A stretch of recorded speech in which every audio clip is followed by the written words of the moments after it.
we're playing one of my favorite decks to be unnerfed, Galakrond Warrior. This deck, like many mid-rangey aggressive strategies, benefits from the unnerf to Albatross, as well as an unnerf to Scion of Ruin going from 4 to 3 mana. The deck still holds the same game plan of being a slightly bigger aggro deck that tries to, you know, have a little bit more grindability, a little bit more advantage with your Galakrond, but still fast enough that it can get under those combo decks. If you want to watch other unnerfed wild decks, there'll be a link to a playlist in the corner for all the unnerfed decks that I've played. There'll be more coming out every day, so thanks for watching, and enjoy the games. I think we're aggressive enough to beat this. I could be wrong, but I think we are.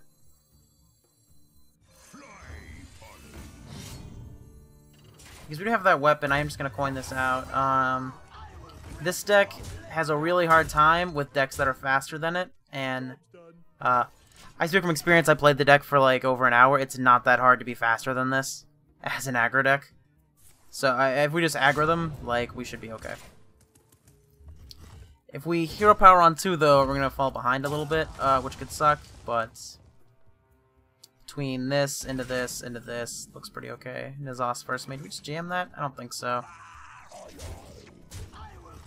I mean, next turn's always Ancharrr, right? So this is basically just a 1-mana 1/1. But it doesn't really get better than that, huh? Yeah, I suppose we'll play it. Like, gaining armor doesn't really matter, so it's whatever. And now Ancharrr can draw, it can draw Southsea Deckhand, but also can draw the, what is it called? The 2/5 with Taunt. That gives you a Fiery War Axe. Yeah, I'm not sure if this is really necessary in the deck, but between drawing the 1-drops, but also drawing that 4-drop, it felt pretty good. Also allows you to play Forge of Souls, because this deck doesn't have that many 2-drops. I've tried the one where it's like, it's a River Croc, that if you have a dragon, it gets +1 attack and charge, but it's kind of clunky. A lot of people supplement the very small dragon package with Deathwing, the 8-drop Warrior Deathwing, but I'm playing Polkelt, and when I play Polkelt, I want to draw Galakrond, I don't really want to draw Deathwing. Also, Deathwing is really mediocre in Wild. It's just like a flashy dragon that you can run. Just hard casting its own Tusk Boar, that's awesome. Yeah, that's what you do. You kind of just get them on their heels, and then they have an awkward time. We're just blowing up our own weapons left and right. Do we go here or here? That's interesting. I think we hold this for the surprise damage. Next turn we go attack, and then we play this. And then on turn 5 we go here. Turn 6 we draw Galakrond, I think. Or we just swing for lethal with this, depending on what they play.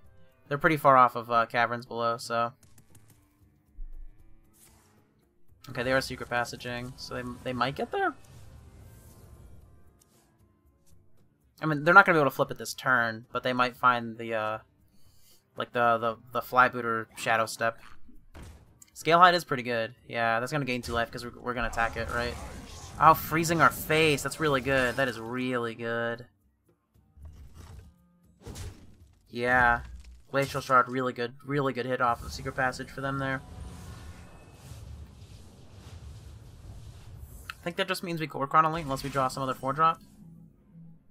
Southsea Deckhand, interesting. I don't think it gets much better than just going here. Again, if you just be aggressive, like this is how they heal, right? And they have 2 of these. And they are pretty far away from flipping this, and even farther away from casting it, so... Just try and go face. I assume that if they had a Glacial Shard, they would have played one prior to last turn. Okay, they have target dummy, sure. Yeah, that's fine, but we can still attack that. We can still get the attack in, so... That does take our shield to Galakrond, a little bit awkward, but we get to attack and then Sword Eater plus Southsea, so I think that's pretty okay. Gadgets in Ferryman. Okay, that's an interesting card. I didn't see anybody playing this card, so that could be like a new tech. Just a card worth running. Just another way to try and bounce it, yeah. Try and flip the quest the fair way. Maybe? Daring Escape, yeah, okay. I mean, hey, they're getting some value going. They've put me in a really awkward position. Continually freeze my face. We don't need this bear, although this can save our butt if they actually do get to the quest flip. Yeah, it looks like they're going maybe a little bit more fair, which might be good. The version that I was playing is like the version that everybody's playing, where you specifically like basically only combo off of the flybooter, and it felt pretty clunky. This, it feels clunky and does nothing. This is kind of clunky and weird. Like, ideally, I do want to draw my last Sword Eater. But we do have to get on board, so I am just going to go like this. Into this.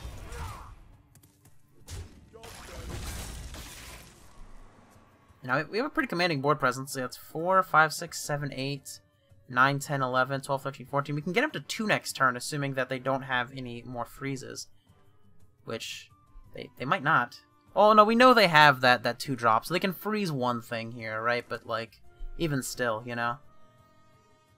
They're basically in a situation where they have to flip quest, and then have Vicious Scalehide.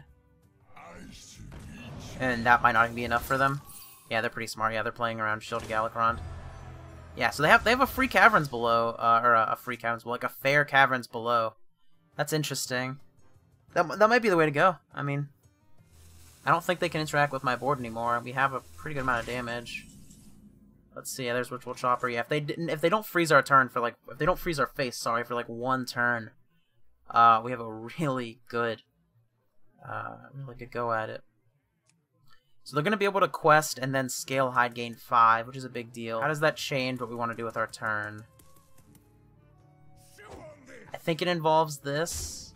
Now, the question is if we want to trade here, and I think we do, because if we don't, they go quest, attack here, and then Scalehide down this. So I think we just take these, we take the value trades on the board, take them out of play, give their quest, basically only buffing their hand and deck. And, yeah, we don't want to play any of the invokes. Play out of Kronks. And they're going to gain 5. They're going to be at 19, but if they can't answer here, invoke twice, yeah. This plus this, next turn. If they gain 5 there, they're going to be at 19, and then they're going to take, what, 1, 2, 3, 4, 5, 6, 7, 8, 9, 10, 11, 12, 12 plus... They're going to run down to 1, right? And they're going to have a 5-5 with Lifesteal in play. We're going to be at 26, like, in no danger of dying at all. Yeah, I feel pretty okay about that one. Okay, there's taking 4 head on for us. Okay, sure. We don't ever have lethal here, right? I'm not mistaken. We go 4. Am I being a total meme lord and miscounting? Hold up, wait a second. Yeah, because this is 6.